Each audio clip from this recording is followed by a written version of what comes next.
sa lahat ng mga naghahangad na maging senador, wala po ni isang study o pagsasaliksik saan man sa mundo ang nagsasabi na ang ayuda ay siyang solusyon ng kahirapan ng isang bayan.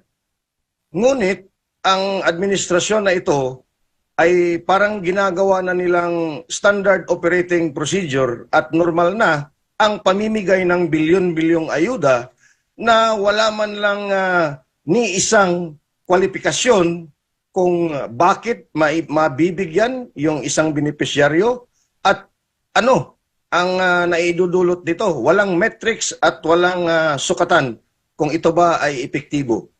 Ano po ang inyong gagawin sa mga ayuda programs ng gobyernong ito tulad ng AKAP, AX at saka TUPAD at MAIF? Ang unang sasagot ay si Colonel Ariel Corbin. Muli po, 2 minuto po para sa inyong kasagutan, Colonel.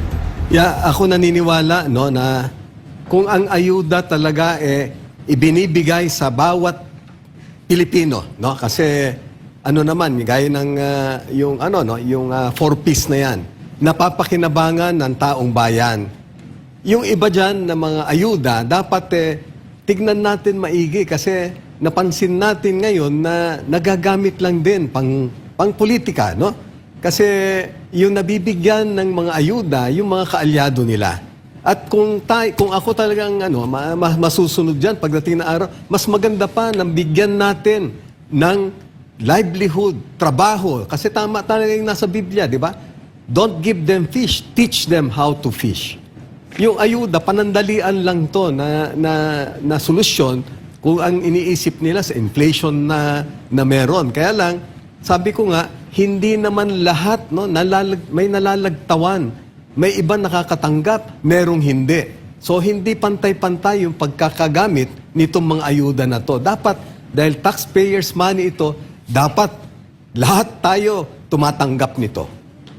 Maraming salamat, Colonel. Susunod naman para sa kanyang 2 minuto ay si Attorney Jimmy Bondo. Sir. Ulit-ulit ko pong idinidiin na ang ayuda ay gamot.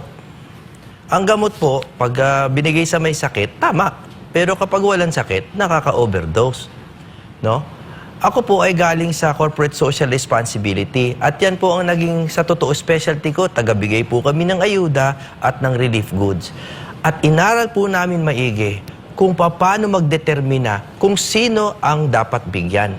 Ang dami pong pag-aaral para lang malaman ang ayuda at kung paano ito hindi magbubunga sa mendicancy o magiging parang dependence o halos paglilimos.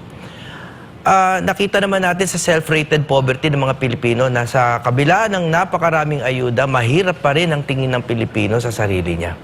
No? So kung tayo po ay pagpapatuloy ang overdose sa ayuda, anong resulta? Number 1, overdose katamaran. No? At number 2, babaliktad po ang values ng society. Bakit po? Dahil yung mga masisipag, iisipin nila, ba't pa ako nagsisipag? Binibigyan naman ng perang libre, yung hindi nagsisipag, pareho lang kami ng kinikita ng nakukuha sa gobyerno. So it reverses the values of society. Siguro ang pinaka dapat i-address natin tungkol sa ayuda ay yung nagiging patronage politics siya. Na buti sana kung ayuda pero dumadaan sa tamang proseso sa ahensya, o sige, pwede na rin, at least may nagbebenepisyo. Pero ang nagbebenepisyo, hindi yung binibigyan, kundi yung nagbibigay. Kaya dahil sa 3 dahilan na to, napakasama po sa kaluluwa ng bayan natin ng ayuda. Sang-ayon ako sa ayuda kung ito ay gamot. No to overdose. Maraming salamat, Attorney Jimmy Bondo. At ang pinakahuling sasagot ay si Attorney Vic Rodriguez. 2 minuto po para sa inyo, Attorney Vic.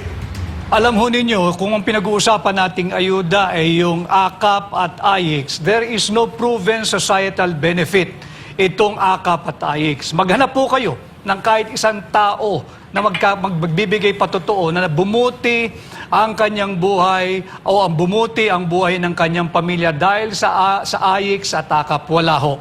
And ito ay naging economic policy na ng Marcos administration. Wrong public investment, wrong public spending. Hindi po dapat ituloy ito. Iba po ito doon sa tinatawag nating conditional cash transfer. Nabanggit kanina ni Colonel Ariel, iba po yung 4Ps. At least yung 4Ps, merong batayan, may sukatan. Ano po yan? Dapat yung mga anak ng beneficiary ay manatili sa eskwelahan.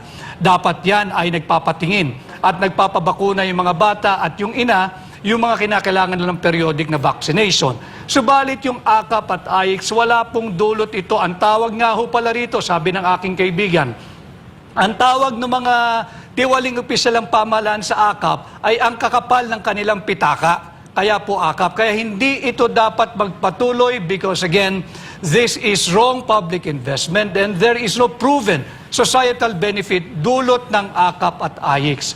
Ginagawa lamang targeted approach po ito eh. Ang dapat natin bigyan ng ayuda, yung mga nagbabanat ng boto. Why not consider giving an income tax holiday sa mga middle class kahit 1 buwan or 2 buwan at hindi naman pwedeng sabihin it will result in loss of revenue sa gobyerno sapagkat ganun din naman ang nangyayari sa AKAP at ayuda. Pinamimigay ng walang direksyon ang perang nagmumula sa buwis ng mga manggagawa. Alright.